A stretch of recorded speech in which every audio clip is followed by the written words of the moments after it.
أعوذ بالله من الشيطان الرجيم بسم الله الرحمن الرحيم الحمد لله رب العالمين نحمده ونستعينه ونستهديه ونستغفره ونعوذ بالله من شرور أنفسنا ومن سيئات أعمالنا من يهده الله فلا مضل له ومن يضلله فلا هادي له نشهد أن لا إله إلا الله ونشهد أن محمدا عبده ورسوله اللهم صل على سيدنا محمد wa ala alihi wa sahbihi ajma'in. InsyaAllah untuk memberkati majlis ilmu kita pada malam ini, kita sama-sama insyaAllah memulakannya dengan membaca surah Al-Fatihah. A'udzubillahi minasyaitonirrajim. Bismillahirrahmanirrahim. Alhamdulillahirabbil alamin. Ar-Rahmanirrahim. Maliki yaumiddin.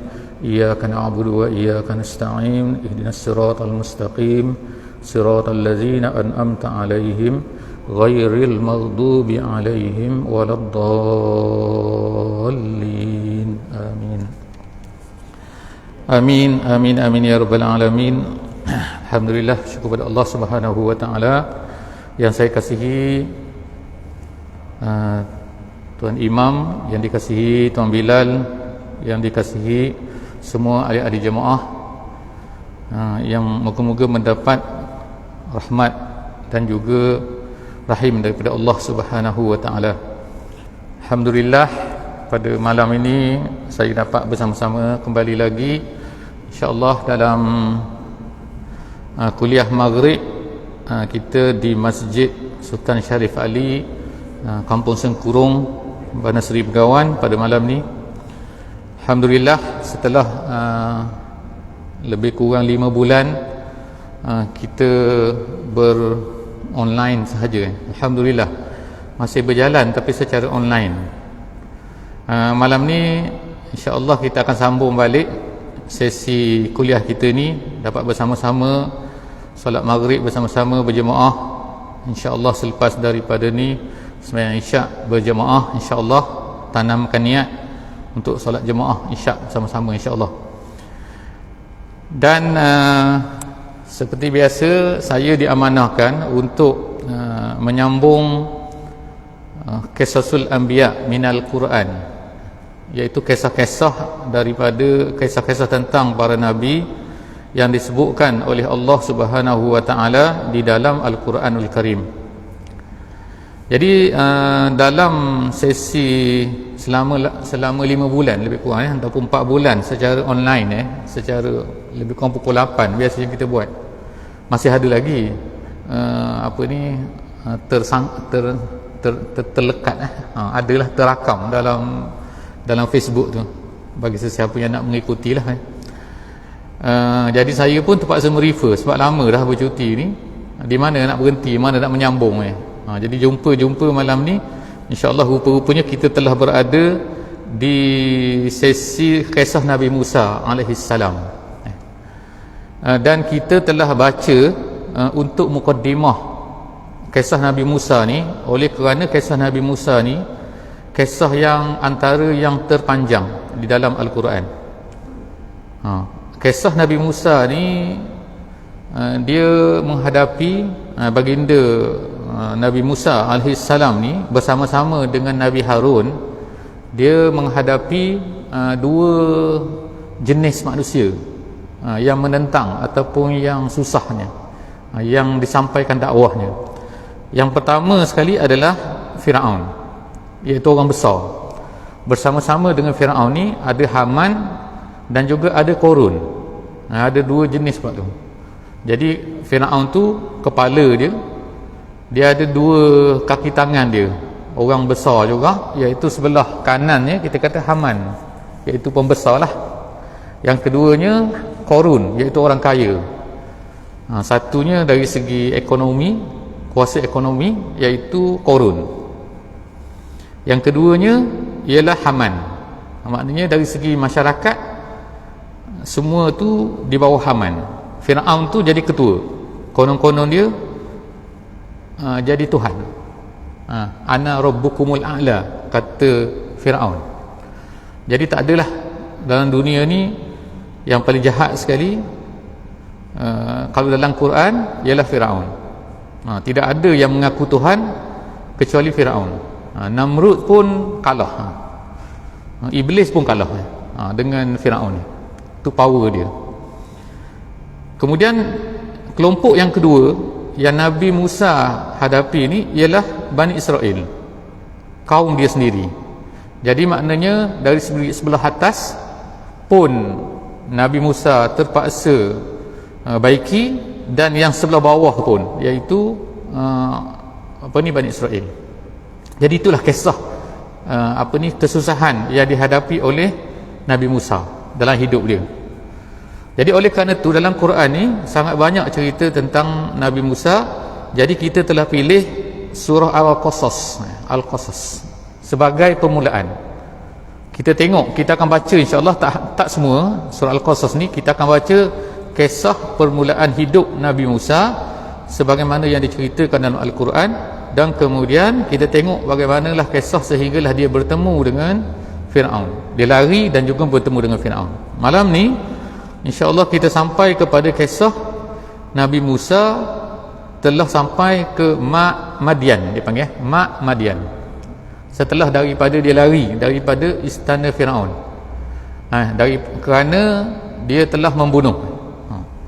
Jadi kerana dia takut, lalu dia lari ke Madian. Madian ni ialah satu tempat yang berada di antara negeri Mesir dengan Palestin. Kalau sekarang ni setengah-setengah pendapat ulama kata tempatnya ialah di utara Sinai, utara Sinai.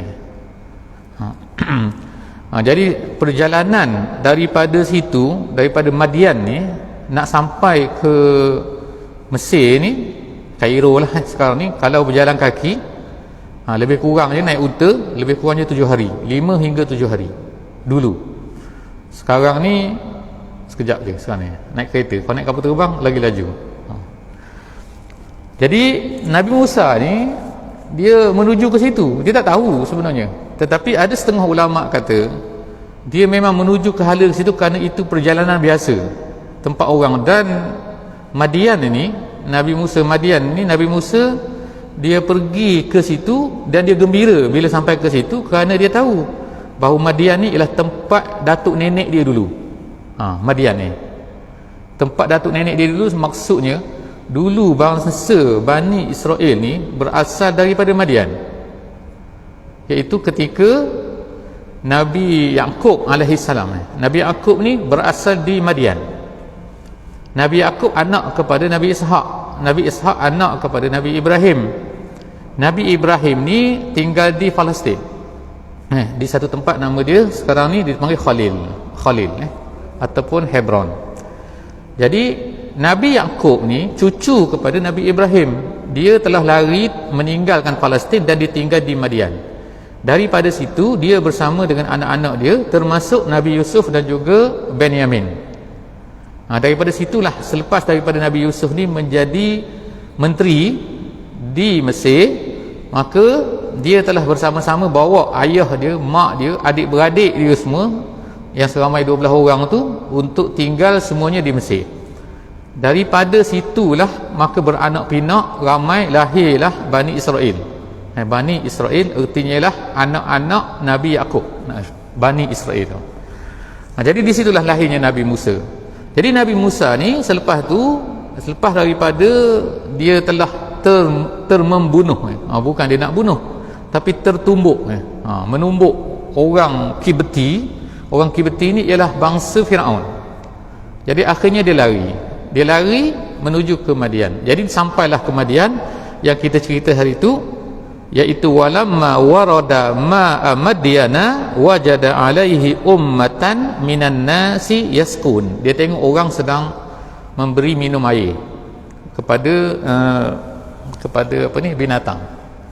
Jadi selepas daripada itu dia tengok ada 2 orang perempuan yang tidak boleh memberi minum air. Jadi dia pun tanya kenapa tak boleh. Jadi 2 orang perempuan tu menjawab bahawa mereka ni tak boleh berebut dengan lelaki tu, ramai-ramai untuk beri minum air tu. Jadi selepas daripada tu Nabi Musa telah bantu perempuan ini untuk beri minum air kepada binatang-binatang tu. Selepas daripada selesai, jadi perempuan 2 orang ni bawa binatang dia balik ke rumah dia awal daripada biasa, lebih awal. Bila sampai ke rumah, ayah dia bertanya, bagaimana kamu boleh balik awal? Jadi dia pun bercerita lah. Jadi dua orang perempuan ni rupanya anak Nabi Syuaib. Dalam Quran dia tak sebut Nabi Syuaib, lelaki ni, ayah kepada perempuan ni. Tapi majoriti ulama tafsir mengatakan bahawa ayah kepada dua perempuan ni ialah Syuaib, iaitu Nabi Syuaib. Jadi akhirnya ceritanya, iaitu maka selepas daripada itu Nabi Musa pun bersandarlah di satu pokok, di bawah pokok, lalu dia pun membaca satu kata-kata ni, faqala rabbi inni lima anzalta ilayya min khairin faqir. Maksud ayat ni lah, ayat ni kalau dari segi bahasa Arabnya macam berbelit-belit sikit. Berbelit-belit sebab dari memang hebatnya bahasa Arab ni. Jadi maksud ayat ni lebih kurang, ya Allah, berilah aku makanan ni, aku ni lapar dah ni. Sebab masa tu dia memang perlu sangat kepada makanan, sebab dia dah penat dah berjalan jauh. Jadi selepas daripada dia baca doa ni, dia baca doa rabbi inni lima anzalta ilayya min khairin faqir.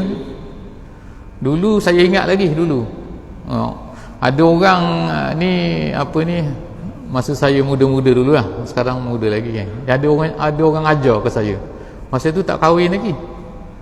Tak kahwin lagi, dia ajar, dia kata ni, dia tak panggil saya, dia panggil ni, baca doa ni, kalau awak nak kahwin awak baca doa ni, dia kata.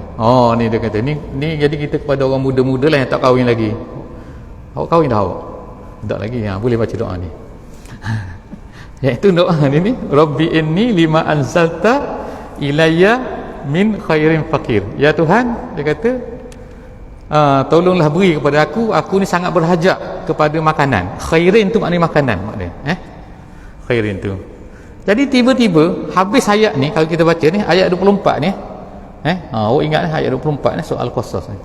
Masuk ayat 25, dia mula dengan fa, huruf fa. Dalam Quran ni bila ada huruf fa tu, ertinya ialah perkara tu berlaku selepas daripada yang sebelumnya, gitu. Maknanya dia panggil fa'lit ta'qib dalam bahasa Arab. Fa'lit ta'qib ni maknanya satu perkara yang berlaku immediately selepas daripada yang sebelum tu. Dia bukan lambat-lambat lah, immediately. Jadi sebab itulah kalau tengok dalam ayat ni 24 ni, setelah habis ayat Nabi Musa baca doa ni, maka faja'athu ihdahuma, terus datang salah seorang daripada dua perempuan tu. Jadi itulah dia kata, orang kata ni, kata sebab itulah kata kalau awak baca doa ni, dia kata insya-Allah lepas tu insya-Allah dapat kahwin terus, dia kata orang lah ni, saya tak tahu ni orang ceritalah pada saya tapi betul juga ni. Lepas tu saya beramal lah, saya masa tu lah, lepas tu kahwin. Lepas tu jadi faja'athu ihdahuma, dalam ayat ni kata lalu datanglah, dengan segera tiba-tiba muncullah salah seorang daripada perempuan itu, tamshi ala istihya, dianya berjalan dalam keadaan malu-malu. Dia katakan malu-malu, dalam tafsir kata dia menutup mukanya dengan hujung baju ni. Ni jadi daripada jubah tu, jubah dia panjang lah, bukan macam saya ni, dia tutup macam tu. Kata dalam tafsir itu nak tunjukkan bagaimana dia malu. Jadi kalau ikutnya pada masa tu adalah zaman tu, zaman kita katalah apa kan, kain tak cukupnya, apa benda kan, orang, maknanya orang tu masa tu tak ada agama, kecuali Nabi Syuaib. Nabi Syuaib dan anaknya adalah orang yang beragama. Dalam Quran ada sebut cerita pasal tu. Jadi dia datang, jadi ini adalah hasil, kita kata, didikan daripada Nabi Syuaib terhadap anak-anak dia. Jadi anak dia, anak perempuan dia ni telah menjadi orang-orang yang sangat pemalu dengan lelaki. Jadi dia datang ala istihya, dia dalam keadaan malu. Qalat inna abi yad'uka liyajziyaka ajra ma saqaita lana.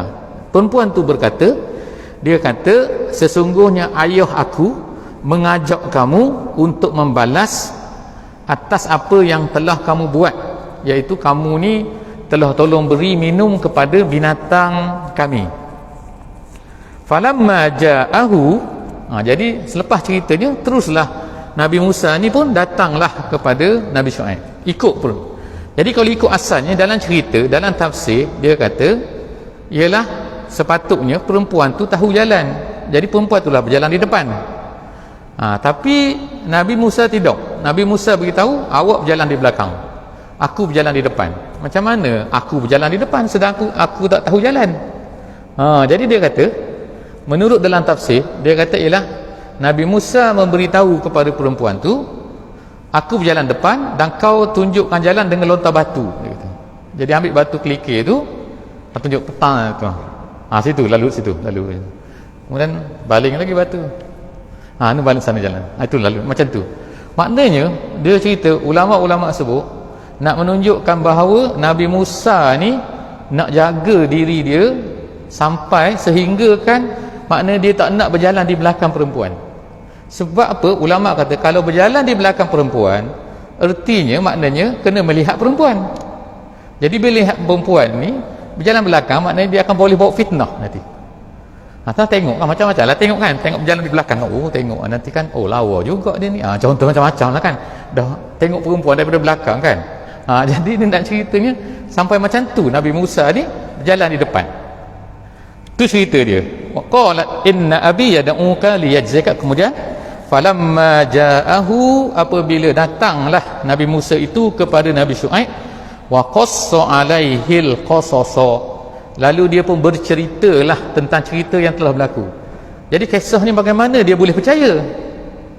Terus sampai kepada Nabi Syuaib ni, terus tiba-tiba dia bercerita. Tak, bukan begitu mudahlah. Ulama tafsir kata dia tengok dulu, Nabi Musa tengok, dia kata tengok, bila tengok Nabi Syuaib tu dia dah tahu dah ni, nampak dah gaya Nabi Syuaib ni seorang yang baik. Bukan seperti orang-orang biasa. Sebab orang biasa pada masa tu macam-macam lah. Kalau di Mesir tu sembah Firaun, kalau di sini sembah macam ni, sembah macam. Tapi Nabi Syuaib ni orang baik. Jadi bila tengok tu lah, sebab itulah dia pun naik percaya. Dia mula percaya kepada Nabi Syuaib dan kemudian dia pun mulalah bercerita tentang apa yang berlaku kepada dia, kepada Nabi Musa tu. Qala la takhaf. Jadi Nabi Musa pada masa ni bukan nabi lagi, dia tak jadi nabi lagi sebenarnya kalau ikutnya. Jadi berkatalah Nabi Syuaib, la takhaf, jangan kamu takut, najauta minal qaumiz zalimin, kamu sekarang telah selamat daripada orang-orang zalim. Orang zalim itu siapa? Iaitu Firaun dan juga kumpulan-kumpulan dia. Maknanya orang-orang Firaun ni, orang-orang di Mesir itu pada masa itu biasanya tak tahu kedudukan ni Madian, tempat Nabi Syuaib ni. Jadi dia takkan datanglah cari kamu, gitulah. Jadi kemudian sampailah kita ayat yang ke-26. Qalat ihdahuma, setelah daripada jadi dia ajak cerita ni ialah dia pun ajak makan. Makan semualah kan. Ajak makan, ajak apa semualah kan. Jadi Nabi Musa tu maknanya gembiralah, tadi dia lapar kan. Jadi bila tiba-tiba dia ajak makan semua. Qalat, jadi lama dah berada di situ, lama kelamaan berkatalah ihdahuma, salah seorang daripada anak Nabi Syuaib, ya abati, wahai ayahku, istajirhu, ambillah dia jadi pekerja kita lah. Gitu.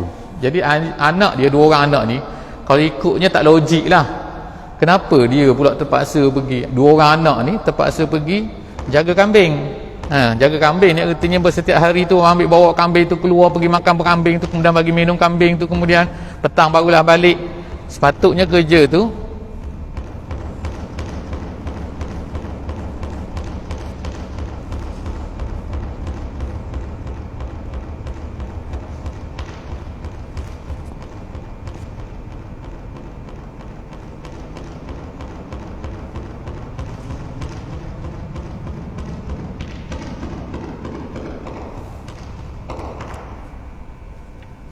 apa dia, bateri dia habis ke apa?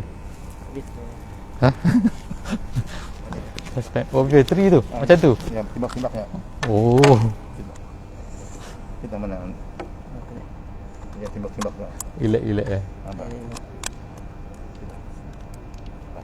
dah. Tadi dia apa, hijau di mana tu. Okey. Okey, jadi selepas tu apa dah lupa tu lah ya. Jadi apa ni, anak Nabi Syuaib ni berkata, salah seorang daripadanya Dalam riwayat-riwayat ada yang kata anak dia ada dua tadi. Seorang yang besar, seorang yang kecil. Dia kubra dengan sughra. Jadi dia tak sebut dalam Quran ni mana satu, tapi salah seorang daripadanya. Ada yang kata yang bercakap ni ialah yang pergi ajak tadi tu. Jadi berkatalah salah seorang daripada anaknya, ya abati istajirhu, ambillah dia jadi pekerja kita untuk jaga kambing kita. Maknanya gantikan kami berdua ni. Dari seginya tak logik lah sebab kami berdua. Jadi kalau ikutnya, kenapa dua orang anak Nabi Syuaib ni pergi jaga kambing, menggembala kambing? Sepatutnya lelaki, kerana Nabi Syuaib ni dah tak mampu, dah tak larat dah. Itulah ulama-ulama tafsir kata. Jadi sebab itulah terpaksalah dua orang anak dia ni pergi untuk jaga kambing tu. Jadi oleh kerana ada nampak orang yang kuat ni, macam Nabi Musa ni, dia kata ayah dia kata istajirhu, ambillah dia jadi orang pekerja kita. Inna khaira man istajartal qawiyul amin. Kemudian perempuan ni pula berkata, dia kata ya ayah, dia kata sesungguhnya yang paling cantik sekali, yang paling baik sekali kau nak ambil orang bekerja ialah orang yang ada dua sifat. Sifat yang pertama ialah al-qawiyyu, yang kuat. Yang kedua al-amin, yang amanah. Ulama-ulama tafsir sini, dia kata sini, macam mana perempuan ni tahu, macam mana anak Nabi Syuaib ni tahu bahawa Nabi Musa tu kuat? Tu dia tengok tu, dia boleh angkat batu tu yang tutup telaga tu seorang je. Sebab tu orang Melayu, tak tahulah saya, orang Melayu masa saya kecil-kecil dulu, ada orang ceritalah kata, kalau nak dia sebut gagah, mana dipanggil gagah Musa, dipanggil gagah Musa. Jadi Nabi Musa tu diumpamakan sebagai orang yang kuat ni.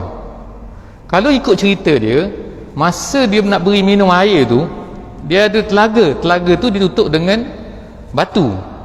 Jadi biasanya budak-budak lelaki ni yang ramai-ramai ni, orang kaum tu dia ni tak suka kepada Nabi Syuaib. Jadi anak Nabi Syuaib ni yang bawa kambing ni nak beri minum ni, biasanya telaga tu diangkat bila dia sudah beri minum air tu kepada kambing dia tu, dia angkat ramai-ramai, dia tutup balik telaga tu. Itu cerita dia lah kan. Jadi tiba-tiba Nabi Musa pergi pun angkat seorang-seorang dia. Batu yang 10 orang lelaki angkat boleh diangkat oleh Nabi Musa. Tu dia kata Nabi Musa ni qawi. Tu. Jadi itu nombor satu, qawi. Yang kedua, dia kata Nabi ni, dia ni amin. Macam mana dia tahu tu amin? Dia kata masa ni dalam tafsir kata, semasa anak dia, salah seorang anak dia tu pergi berjumpa dengan Nabi Musa, semasa dia nak pergi ajak Nabi Musa tu datang rumah, dia pergi je, dia tegur je Nabi Musa. Dia kata Nabi Musa tu angkat muka, lepas tu tak tengok lah, tak tengok kepada perempuan tu. Tu hebat dia kata tu. Dia tengok ke bawah je, bercakap pun tengok ke bawah je, sampai berjalan tadi tu. Yang kedua dia yang berjalan tadi tu, dia berjalan di depan, dia tak berjalan di belakang, tak ambil peluang lah maknanya kan. Jadi tu dia kata itulah dia amanah, dia kata amanahnya. Jadi anak Nabi Syuaib ni tengok amanahnya Nabi Musa ni. Sebab itulah dia kata ayah dia kata kita ambil dia lah jadi pekerja. Ulama-ulama kemudiannya, ulama-ulama sehinggalah selepas daripada tu, ulama-ulama tafsir telah mengatakan daripada kisah ini, pengajaran yang kita sepatut ambil ialah kalau kita nak ambil mana-mana orang bekerja dengan kita, mesti ada dua sifat ni. Nombor satu, sifat dia ialah al-qawiyyu. Al-qawiyyu bukan hanya kuat saja, tapi maksudnya ialah berkebolehan, maksudnya ada skill, maknanya dia boleh buat kerja. Gitu. Kalau nak suka kira duit, memang kena accountant lah kan. Jangan bagi kepada saya mana pandai matematik. Gitu. Mana orang tu berkelayakan. Kalau nak bagi beki kereta ke, bagilah kepada pomen. Gitu. Sebab kepakaran dia. Mana orang yang pandai. Tu nombor satunya al-qawiyyu. Tetapi satu lagi sifat kena ada, iaitu al-amin. Al-amin ni amanah. Kadang-kadang dia ni pandai tapi penipu. Tak boleh pakai juga. Tapi kalau tak penipu tapi tak pandai, tak jadi juga. Dia mesti kena ada dua-dua tu. Jadi memanglah perempuan ni dia katakan anak Nabi Syuaib ni dikatakan seorang yang sangat cerdik. Sebab apa? Dia boleh tahu dan benda ni Allah Ta'ala abadikan dalam Al-Quran. Allah Ta'ala sebutkan dalam Al-Quran nak tunjukkan nombor satu, bahawa ayah-ayah dia kata orang lelaki janganlah pandang rendah kepada perempuan, sebab kadang-kadang perempuan pun ada pandangan dia, jadi kena dengar pandangan orang perempuan juga, mungkin gitu dia kata. Tak semestinya betul, tapi maknanya kena dengar. Sebab Nabi Syuaib pun dengar pandangan anak dia. Yang keduanya, perempuan tu dididik jadi pandai, dididik jadi apa ni, jadi solehah, sebagaimana yang berlaku kepada anak Nabi Syuaib ni. Jadi dua-dua orang tu solehah yang hebat, sehingga dia pandai benda-benda macam ni. Jadi itu cadangan daripada anak Nabi Syuaib tu. Dia cadang supaya ambil bekerja. Tapi apa yang berlaku? Selepas tu Nabi Syuaib ni nampaknya Nabi Syuaib ni dah nampak dah. Nampak apa? Nampak gaya anak aku ni macam bukan nak ambil bekerja saja ni. Tapi macam ada lain ni.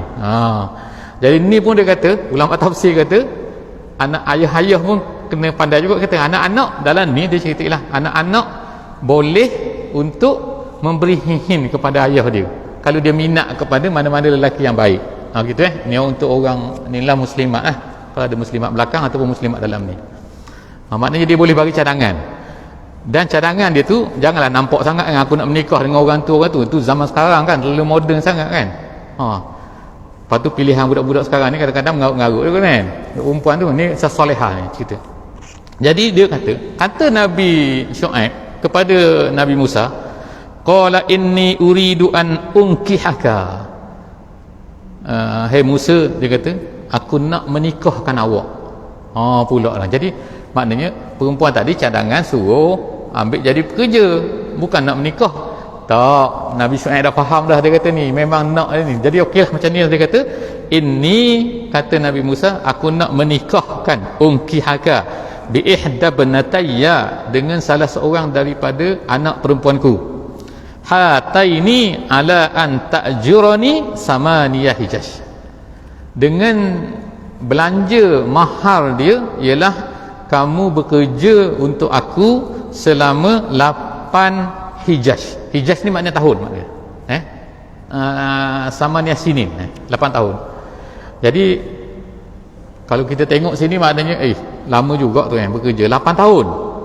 8 tahun ni tak bayar gaji ke? Maknanya Nabi Syuaib tu kira kau nikahlah dengan anak aku ni, mahar dia ialah 8 tahun tu tak bayar gaji. Bukan tak bayar gaji. Dia cerita, ulama kata dia bayar gaji, cuma ni hadiah kepada dia. Dia buat syarat situ, kau boleh kahwin, aku bayar gaji kepada kau untuk kerja dengan aku ni, tapi kau nak kahwin dengan aku, kahwin dengan kau dengan anak aku ni, dan kau tinggal bersama aku selama 8 tahun. Kemudian dia kata, fa in atmamta asyra, kalau kamu sempurnakan sehingga 10, makna tambah lagi 2 tahun, famin indik. Famin indik artinya ialah terpulang pada kamu lah, makna lagi bagus. Gitulah, kita kata bonus lah. Tapi kalau kau cukupkan 10 lagi bagus, gitu maksud dia. Jadi nombor ni nombor 8, nombor 10 ni rupa-rupanya kalau kita pergi ke Pakistan, saya Pakistan dengan India, di tempat lain saya tak tahu lah, Bangladesh saya tak tahu, tapi kalau Pakistan di India, kalau budak-budak nak masuk sekolah tu, dia akan masuk sekolah situ, dia nak jadi alim, dia kena cukup 8 tahun. Gitu. Tapi kalau nak jadi spesialis, dia tambah lagi 2 tahun, dia jadi 10. Bila kita tanya dia ambil mana ni nombor-nombor ni kan, 8, 10 ni, dia kata ambil daripada ni lah ni, ambil daripada kisah Nabi Syuaib dengan kisah Nabi Musa ni. Jadi nombor ni dia buat kesimpulan lah ni, orang-orang di sana lah kan. Ni di Pakistan tu sekolah-sekolah agama lah banyak lah ni. Di India pun masih banyak lagi sampai sekarang ni. Masa saya pergi dulu kali ikutnya, saya kena belajar 8 tahun lah kalau nak jadi alim tu, tapi saya cabut lari, tak sempat nak jadi alim lah, tak cukup 8. Jadi dia dia bawa nombor 8 ni. Nabi Syuaib sebenarnya dia kata ada dia punya tu, iaitu apa, dia nak ajar Nabi Musa ni. Jadi dia nak dudukkan Nabi Musa tu bersama dengan dia selama 8 tahun tu, dengan tujuan bukan hanya nak suruh gembala kambing, tapi sebenarnya lah nak mengajar agama, nak mengajar Islam, nak mengajar begitu. Sebab pada masa tu kalau kita tahu, makna Nabi Musa ni datang daripada istana Firaun, maknanya dia pada masa tu belum lagi dapat wahyu. Dia dapat wahyu masa dia patah balik masa dia nak balik semula kepada Mesir, ke Mesir tu, masa tu dia dapat wahyu. Jadi pada masa ni dia diajar oleh Nabi Syuaib, nak ajar dia tentang, nak didik dia. Jadi maka tinggallah dia bersama. Jadi selepas dia kata wa ma uridu an asyqa alaik, dia kata aku bukannya nak susahkan kau wahai Musa, satajiduni insyaallahu minas solihin, kamu akan dapati aku ni termasuk adalah orang-orang yang soleh.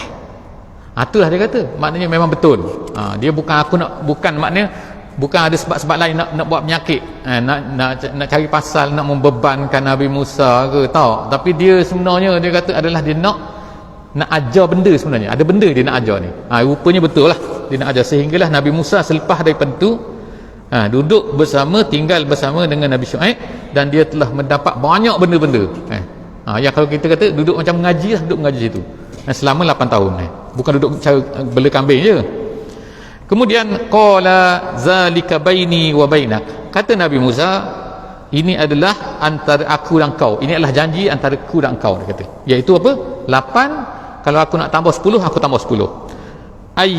Ayyamal ajalaini qadaitu fala udwana alayya, mana-mana dua ajal tu dua tempoh, maknanya sama ada 8 ataupun 10, aku duduk bersama dengan kamu, fala udwana alayya, maknanya kau jangan marah nanti, maknanya kau jangan, aku nak pilih mana-mana nanti, kau jangan marah.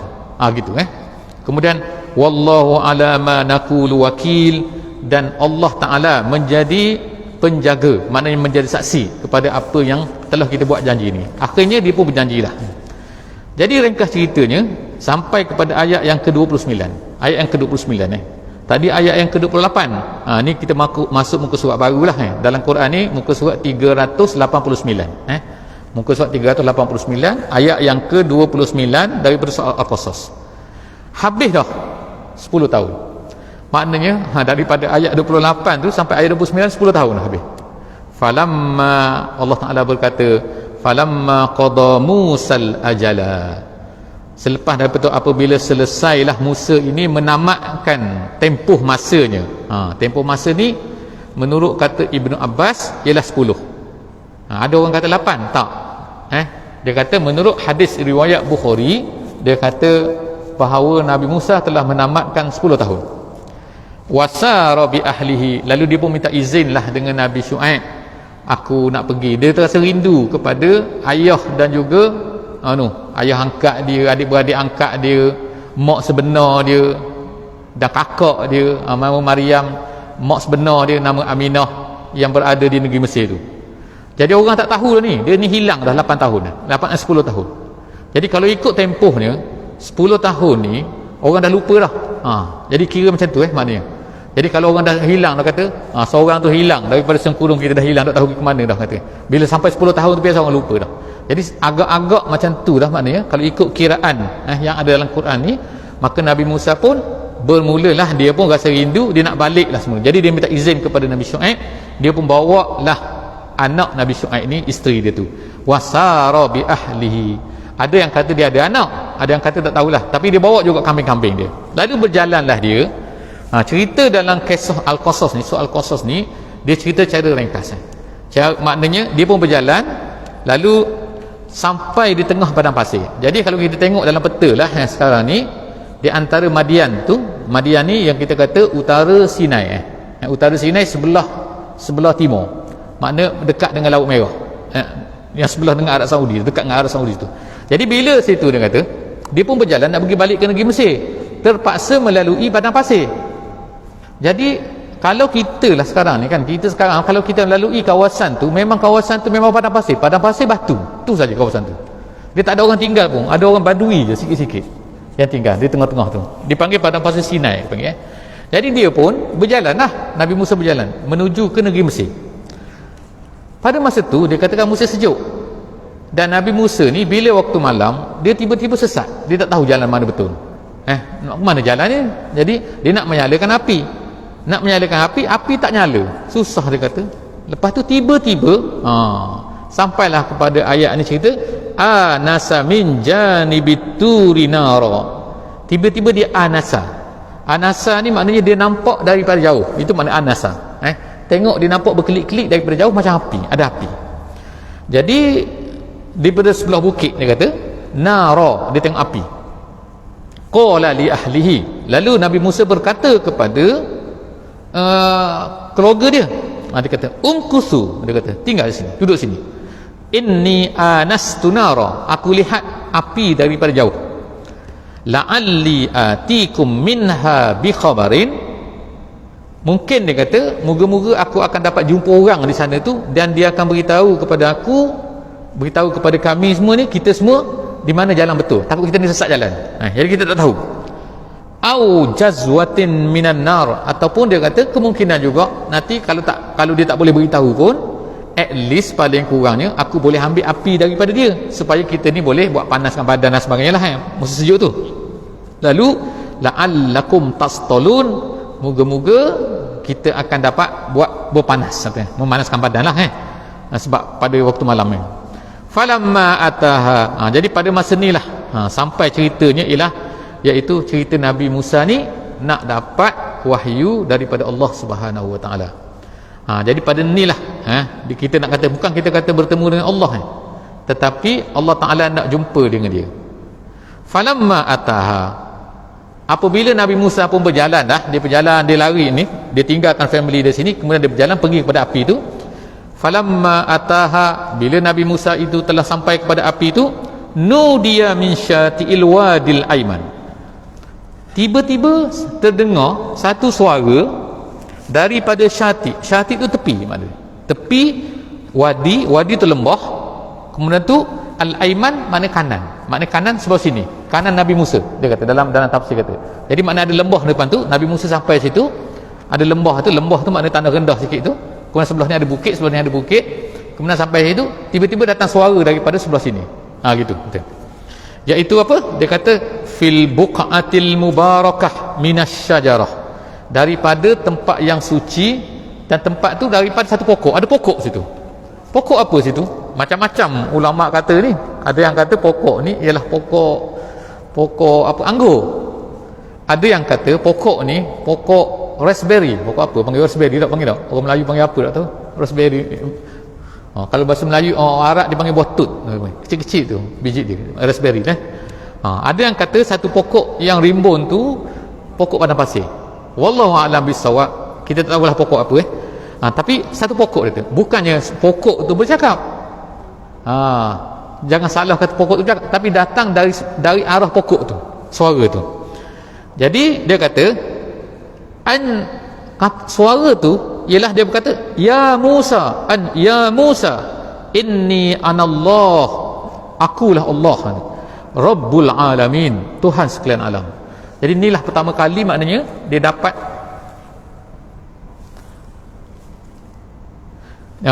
apa ni yang kita kata, dapat suara daripada Allah Subhanahu Wa Taala. Kita kata dapat wahyu ke kita apa. Jadi di sinilah sebab itulah Nabi Musa ni dipanggil sebagai kalimullah. Kalimullah makna orang yang dapat bercakap dengan Allah Subhanahu Wa Taala. Tapi bagaimanakah cerita dia tu? Itu kita akan ceritakan datanglah. Insya-Allah insya-Allah. Dalam perjumpaan akan datang, kita hari ini baru sampai kepada ayat yang ke-30 surah Al-Qasas. Kita mula tadi ayat 25 sampai kepada ayat 30. Insya-Allah akan datang kita akan sambung sikit lagi insya-Allah. Ayat selepas tu itu ayat 30. Wallahu a'lam bissawab. Jadi insya-Allah kita tangguh pengajian kita pada malam ni, kuliah kita pada malam dengan sama-sama membaca surah Wal Asri. Bismillahirrahmanirrahim. Wal 'asri innal insana lafi khusr illa allazina amanu wa 'amilus solihat wa tawasaw bil haqqi wa tawasaw bis sabr.